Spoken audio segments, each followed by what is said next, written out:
pointed out earlier, and I've also been in online marketing for 10 years now, and really an enthusiast. I'm a geek marketer, and so I like to define myself. I play with every tool that comes out, every beta code that is out there, every alpha release I play with. But I want to ask a question and then share 2 truths that I've found, and then share a quick story. So, but first, how many people have a Facebook account here? About half. How many people have a Twitter account here? All right, a little less than that. All right, I encourage everyone to go home and go to twitter.com and sign up and check it out, and just get a sense for it and play with it. Hopefully we can talk more about how to use it. But it definitely is an interesting and powerful tool that you can learn to harness and build incredible relationships that turn into real business. The 2 truths that I think,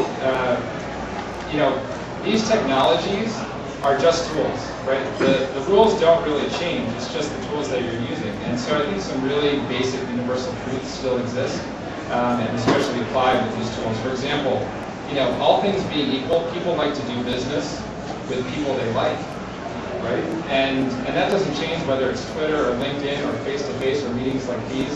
That is a truth. And the nice thing about these tools is that you can build relationships where you can increase these connections, where people feel comfortable and they feel like they trust you and they like you because of these loose relationships that you set up with them.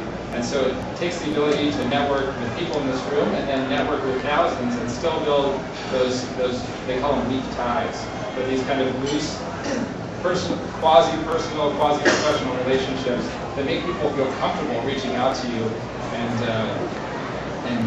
engaging you either with business, with questions, anything. The second truth that I found is that social media is a marathon. It's not a sprint. And that leads me to my story. My mom owns her own staffing firm. They're a 3-person firm in Connecticut, Rocky Hill, Connecticut, marketing communications placement.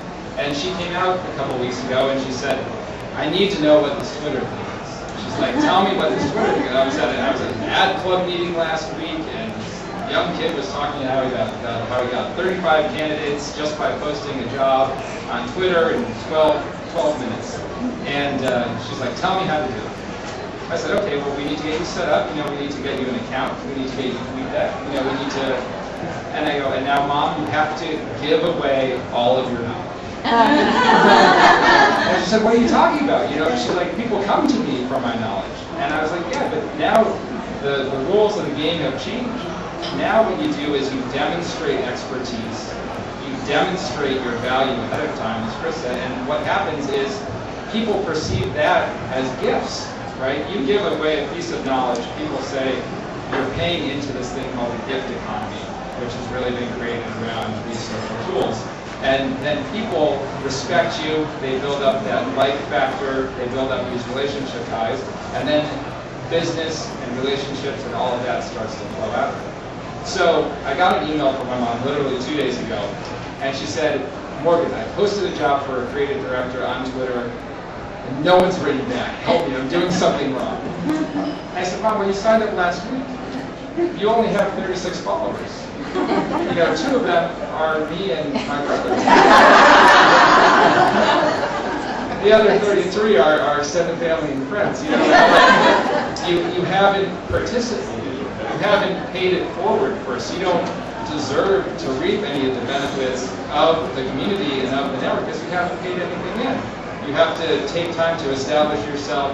You have to use tools like Twello and WeFollow to find people that are in your area and in your professions. You have to interact, you have to join and associate with people in the professional organizations that you associate with outside of these technologies and really build your presence and start contributing before you can expect to extract anything out of it. That's old marketing thinking and it doesn't work anymore. So the second part of that story, the opposite side of it is my last job that I had, I was the director of marketing for a digital media company, and I did not have to send out my resume to get that job. And I had a blog that I had written for a year that built up, just started writing, sharing my thoughts on the industry, and built up a blog that's now, had over 1 million visitors. It's been going for a year and a half. It was voted a top blog in the industry. It was covering the real estate industry and some of the housing market crisis. And the owner of the trade publication that recognized my blog as a top blog actually reached out to me and said, you know, he had seen some of my tweets about how I was looking to transition out of what I was doing, and he said, hey, you know, you built a great blog. I'd love to interview you for the director of marketing. I went and met him. We had a 2-hour meeting, and he offered me a job right there. And it was because I used social media to build an online living resume and a body of work that he could look at and build and get some comfort around who I was. And he knew, without even seeing a resume, that I had demonstrated the skills that would make for a successful director of marketing. And so I think it's important to use the communication tools like the Twitters and the Facebooks, and then tie it together with a way that you can disseminate free information like a blog or a website or, you know, white papers or an email newsletter or any type of way that you can give away content so that you demonstrate expertise, build your own distribution and communication network, and that's how you really kind of win, I think, in the space. So I'll pass it on to you.